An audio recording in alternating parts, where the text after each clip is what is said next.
Welcome to another edition of Tuesday Talks with Ashley Hanna, a local real estate agent, and Angelo Datseris.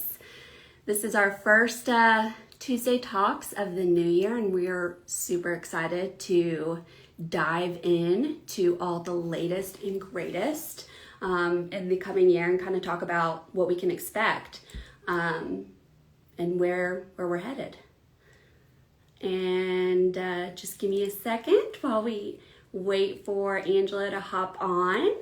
Here he is.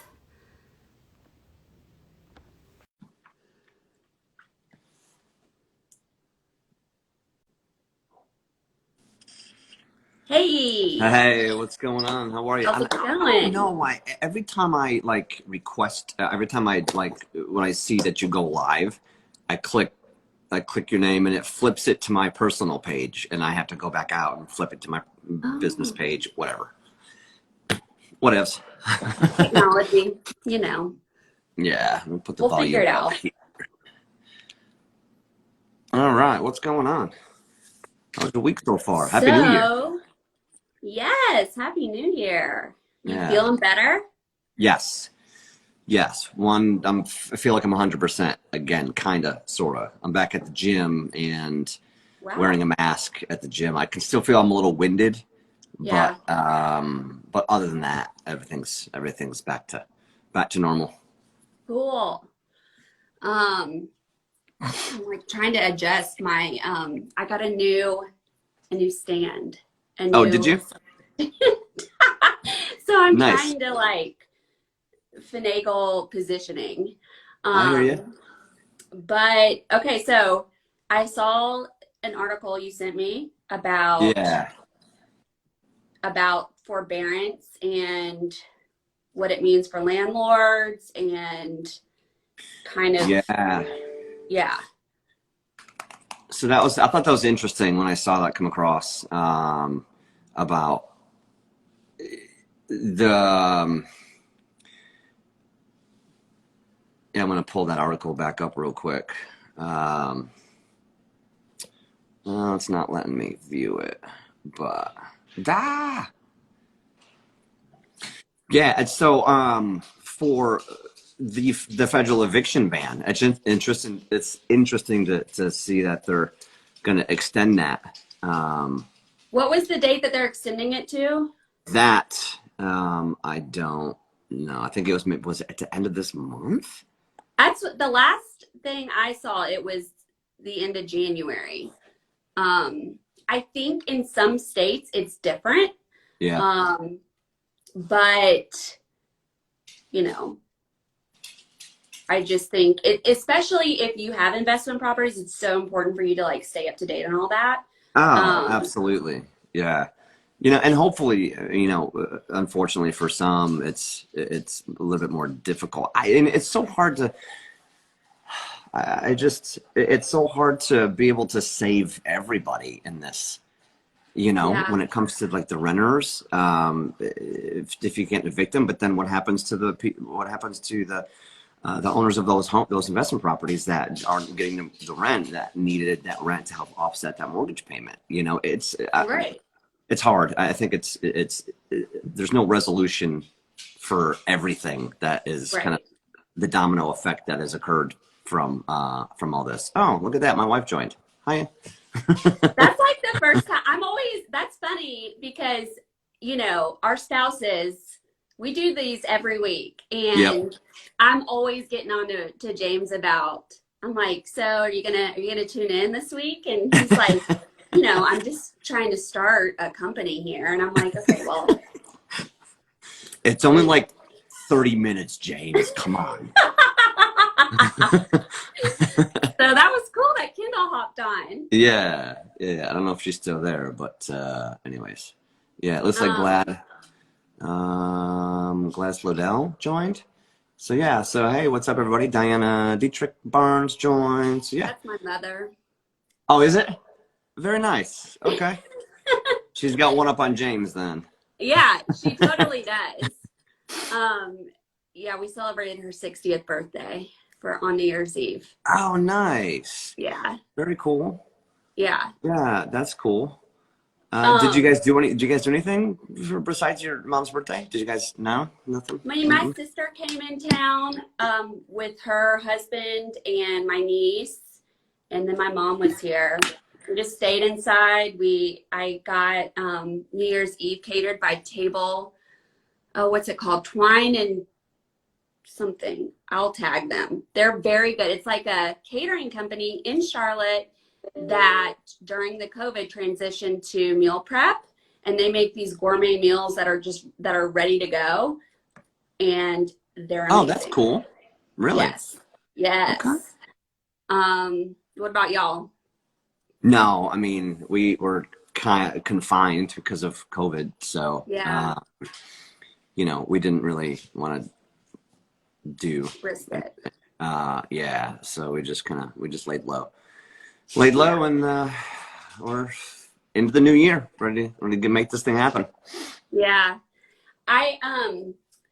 I think something that is important, I had a client call yesterday with someone you sent my way, which I'm super excited about.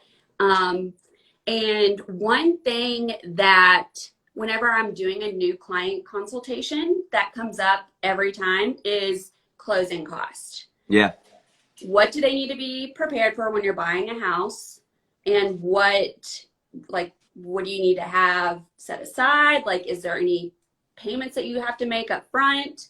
And this is something that I am pretty passionate on, and I try to be as informative as possible with my clients ahead of time, because I, as a consumer, before I was a real estate agent, got bombarded the day before closing with a bill for $10,000 that I didn't know was coming. Right. Yeah. So It's very, and a lot of things do kind of come up along the way, but I think if you set the expectation, which I know that you do, because you send that laundry list of things out once you kind of go under contract, you send that laundry list to everybody involved, buyers, sellers, agents, attorneys, about what's due, when it's due, due diligence, all that, and which is a really good thing to do to kind of set the tone for the remainder of the transaction, which a lot of many realtors do not kind of do that. And kind of what's to expect: survey, radon, pests, right. Home inspections, appraisals, things like that. Yeah. Everything that of on your side, of course, you talk about, and it's good to just make sure everyone is informed going into it, knowing, so there's no surprises at the end. Nobody likes surprises at the end. Right. And the other question I always get asked is, so can the seller pay my closing costs? Yes. So if it's go ahead. Ooh, go ahead. Well, I told them, I'm like, listen, I think every deal I've done, I've gotten at least some closing costs for my buyers.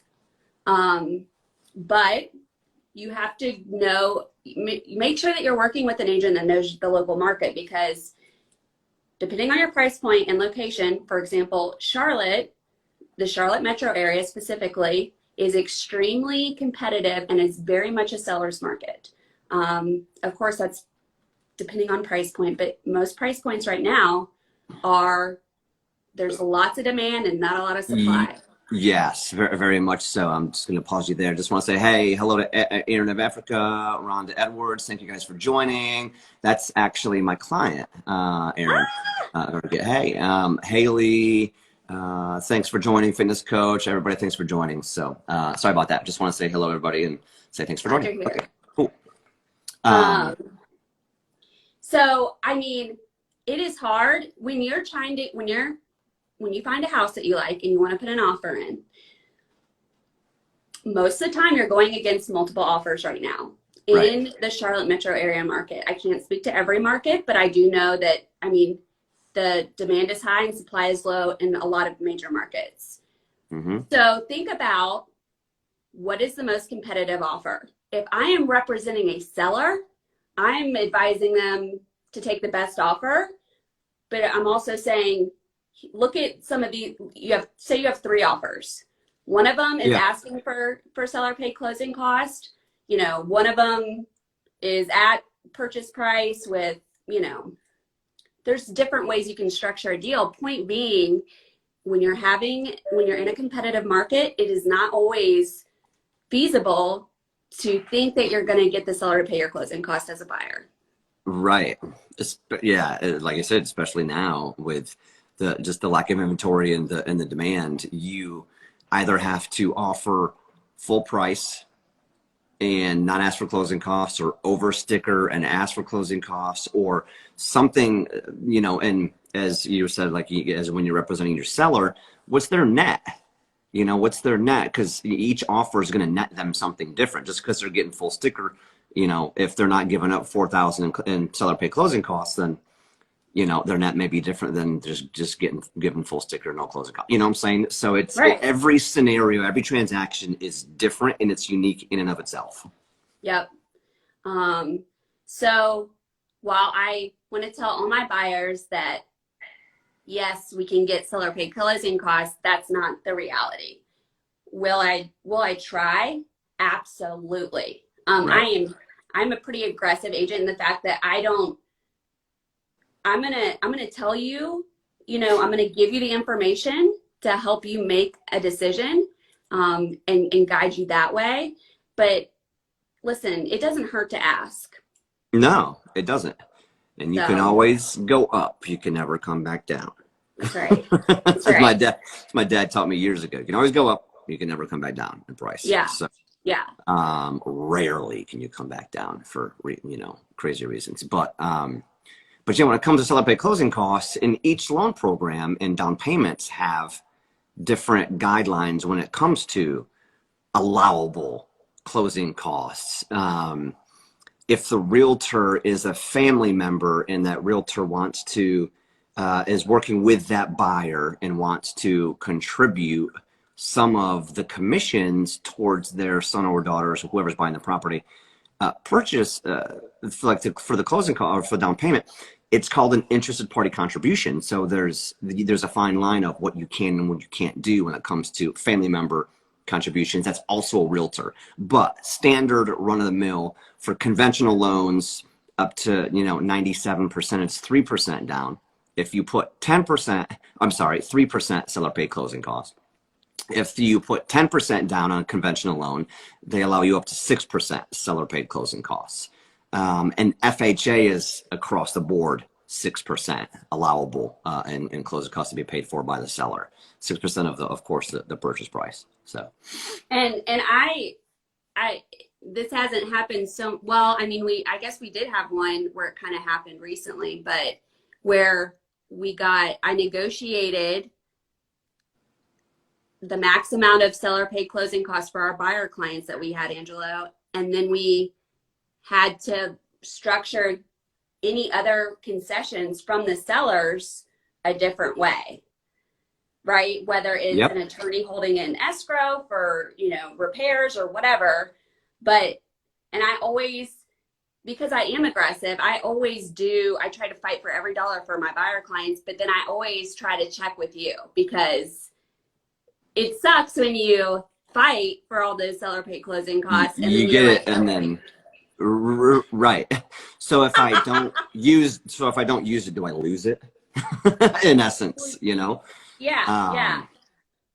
Yeah, and it's few and far between sometimes sometimes I'll see realtors giving ridiculous credits back to, for the commissions, on high dollar homes, $13,000, $14,000 towards closing costs. Well, they can give that to you, but if there's not $14,000 in closing costs for them to pay for, you're going to lose it. So you have to figure out, and usually if that does happen, which it's few and far between, but it does, I can use whatever the additional, let's say other closing costs are $4,800 and I have $10,000 to work with, from the seller or from the agent or whoever it is.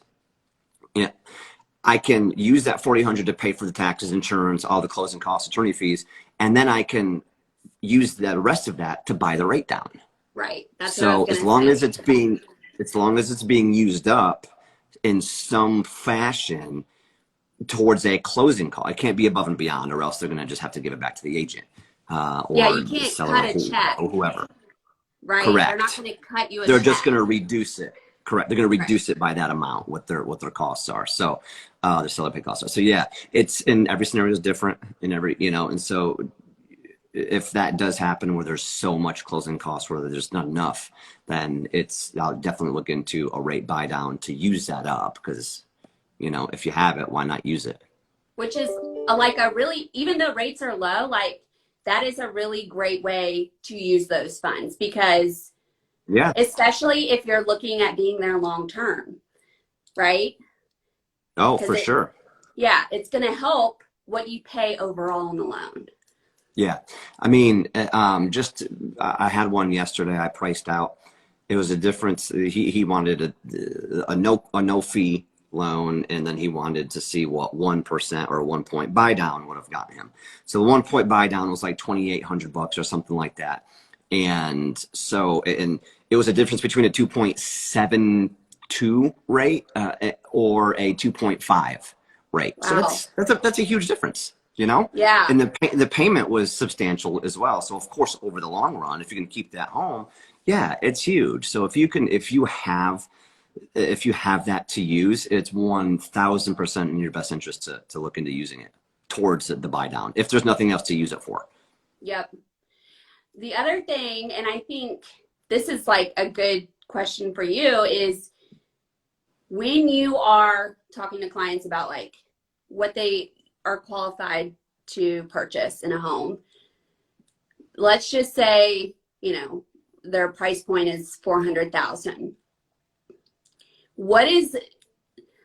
Closing costs for the most part, they're a combination of the annual taxes, right? Yep. Insurance, that's a part of it. You have attorney's fees, which for the most part, like attorney's fees, title fees, all that is going to be pretty fixed. It doesn't matter if you're buying a $400,000 house or a $200,000 house. Right. The attorney fees are the attorney fees. Yeah. The only difference with the actual like attorney costs is going to be the title insurance, because that's based on the loan amount. Okay. So that'll fluctuate. And Correct. then, so you have taxes, which the annual taxes, it's usually going to be, I think it depends on some of the loans, right? Like prepaid taxes. Correct. So when you purchase a home, let's say we're closing today. All right, January 5th. The taxes most likely have already been paid for by the seller. Okay. So if we close today, because we're going to collect taxes and insurance and all that. So if we close today, our first payment's not going to be due until March 1st. Okay.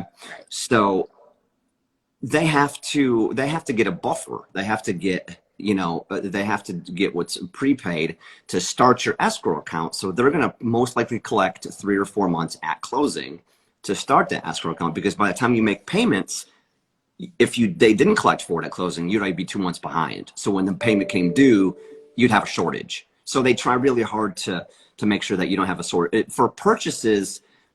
I always, whenever I'm quoting, I'm always estimating about 4 months, because just to be on the safe side, I estimate 4 months, because even if let's say we closed in June, the middle of the year, the seller is going to pay for his part or give a credit at closing for his part of the taxes, prorating them. So all you're in essence paying for from you is like the 4 months or 3 or 4 months collected until you make first payment. So, and then you'll have the amount set aside that was credited by him for the taxes, and then it's just the remaining balance going forward that's collected every month, and then they have the money to pay for it once the bill comes due.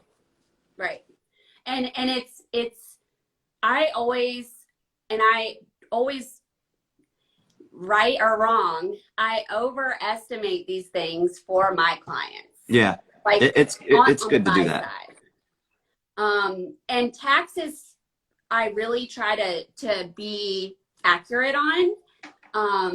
The thing in North Carolina, at least, the tax bill. So the tax bill for 2021 will come out in July. It's like July, August. Yeah. So it's due, basically due September 1. Since the Right. bill, you'll get it, and I think it's September 1 is when it's due. Yeah. Not But late until Jan 1. But anyway, January 1st. right. Right. And a lot of times you'll see that if you go and you look at your property taxes on your county website, you'll notice a lot of times the taxes are usually paid most of the time. If you have a mortgage, they're usually paid in December. They just usually are. November, December is when they're Yeah. usually they cut the checks for them. Yeah, because so just think of how many loans one lender. Let's just say Bank of America. They have trillions, most likely on the books when it comes to they're servicing. So they don't just send each check individually. They send batches. They'll Yeah. send batches of maybe zip codes or areas or whatever. They'll send batches to the county, and then the county, of course, has to make that, update it in the system, all that. So, and so it's usually like depending on time of year, but like a 2 or 3 week, maybe even a month lag from when they say, hey, we cut your check to the county to when it'll actually be posted at the county level, because it's going to be impossible for you to call up to the county and say, hey, can you find that check that Bank of America sent? Yeah, right. That's not going to happen. No. Yeah. And the other thing, you'll get tax bills in the mail, but like if you have a mortgage, that's not meant for you to pay. Correct. And I get that question all the time. Hey, I thought you collected my taxes at closing, but I just got this bill. Well, yes, it's technically your home. So you are going to receive the bill, but the mortgage company is going to pay for that because you have an escrow account set up. Now, you brought up a good point about when the actual mortgage payment or the tax payment's made. It's made in that November, December timeframe. Well, when the bill comes out, you can pick up the phone and you can say, hey, mortgage company, my bill is out, make the payment. And they're required to do so. Yeah, really? They have to do it. They have to. Yeah, if the bill is out, it's technically due. Right. So you can call them and say, make that payment. What about, do you need to take that bill and what if there's a change, or a lot of people don't know what their annual property taxes are off the top of their head, and a lot of times it could fluctuate from year to year depending on your local municipalities and your reevaluation. Yeah, for sure. Should you should you send that bill to your mortgage company, or you can? They're going to get one eventually. And whenever whether it's less or more, the bill is less or more than when you initially closed, once they reevaluate the escrow amounts, then they're going to adjust how much. They're going to say, all right, well, we have a shortage. We need to collect for this either on a monthly, or you just give us a lump sum payment to make up that difference, or there's an overage where they're going to cut you a check back, automatically. And that was a big thing. That happens a lot with new construction. Either a lot of times. Because when in new construction, it's the previous tax bill is on the lot. There's no structure. There's no dwelling. It's just the land. So they have to use an estimate. The attorney uses an estimate at closing. So when they try to get as close as possible, so when that tax bill does come out, that it's and that's a new construction is most likely wrong. Because they just don't know the tax bill, because they're making their best the educated calculation on the tax rate, but you don't know what the home is assessed at until the county assesses it. It's different with the appraisal. Appraisals are 9 times out of 10, I'd say 15% more than an actual assessed value. Yeah. I'd say rule of thumb, give or take. Yep. And it's funny because we bought new construction, and so I'm a planner, so I like to have even if it's like me and my spouse, I'm still gonna do the same breakout, right? The same numbers and everything for them. So I use I use the purchase price as the assessed value. Right. Because I mean, worst case scenario, that is what it's going to be, Yep. right? And then I found, our local property tax rates, city, county, whatever. Yep. And I plugged that in so that I knew potentially what our annual taxes would be. And I do that for a lot of my clients so that they can have an idea. Because I find that almost always, it seems, maybe not almost always, but I guess maybe last year, especially because in North Carolina, they assess property values every 7 or 8 years. Is it 8? It's 8 years. It Okay. was the longest in Mecklenburg County. It was the longest time in, I think it was 8 years that they did a property assessment, that they went without doing a reevaluation. That's why everybody was in an uproar about it. And a lot of people were like, their monthly payments went up. Yep. Because of that new assessed tax value that was on their property. Right. They won't complain when they try to sell it. That's right. That's right. It's a double-edged sword. It really is. And sometimes, though, I mean, I had a client, and it was a new construction, and I helped them buy the house, and then we were going to sell it. And I looked at the assessed value, and I was like, wow, this assessed value is $376,000. I'm like, if we sell your house for $355,000, that will be a good day. Wow. Yeah. Wow. So like in situations like that, sometimes it's good to have like an agent or, do some research on your home's value so that, I mean, most of the time I think that it comes out okay, but there are situations where I'm like, wow, that's off. Yeah, for sure. And I don't know how I've a lot of times when I'll get multiple quotes from other companies, when there's a client's shopping for a mortgage, 9 times out of 10, the tax information that it comes from like your online mortgage companies or like an online rate quote or something like that, it's going to be incorrect because they're not actually looking up the taxes. When I do a quote, I go to the county website and I look at the actual tax bill and say, this is what your actual taxes are. Okay. And that's, I try to be as precise as possible when it comes to taxes on any estimates that are sent out. Yeah, because here's the deal. The information is there, right? Like these are all things that like we can't control, right? But they're coming, they're going to be real costs for you. And if we know the accurate information, it is in your best interest for you to know. Right. And it's our job to tell you. And if you get a quote from somebody else and the taxes are lower, then of course you're going to look like you the loser because well, wait, they said my payment's $1,200, but you're saying my payment's $1,352. Why is that? Right. Well, their taxes are wrong. Right.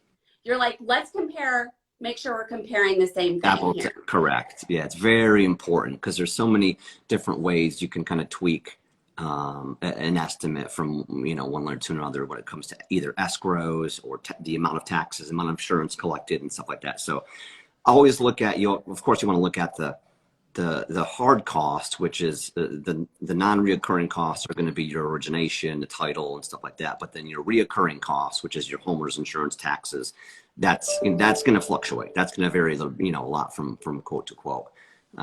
If they don't do their homework on looking up the correct information. The other question is can your mortgage pay for your closing costs? Like, can you roll that into your home loan? The only way that the only program that I know of that I have access to is USDA, which they will allow you to roll a certain dollar amount depending on the appraised value of closing costs into the mortgage. Other than that, conventional FHA, VA, you cannot roll the closing costs into the mortgage. Because I get that question a lot. And people are like, well, isn't that what my home loan is for? Right. And I'm like, Yeah, that's a common misconception too. It's like, wait a minute, it's just 5% down, right? Well, yeah, it's 5% down plus, and it's because the amount that you get financed from your lender is based on the sales price, not sales price plus closing costs, it's just sales price alone. Right. Right. That is like what you just said is the phrase that needs to be, I think, just repeated, right? That's what happened to me when I bought my first house. I was Oh, like, really? what? Well, you Then learned the I hard just way. felt stupid, right? Because I was like, oh my God, like I'm such an idiot, but I wasn't like I had a full-time job. Like I figured the people were going to tell me what I needed to know, like the people Yeah, being my lender at the time, my agent at the time, my attorney at the time. not so much, huh? That's, that's why I'm like, there has to be a better way to educate people because I can't be the only one that thinks this, That it's or that it's happened to. Yeah, Yeah. And that's a right. bad day when you No, gotta like that's a bad find day. $10,000. I'm like, what? Yeah. Yeah. But Well, what good else you got? stuff. That's really all I got for today.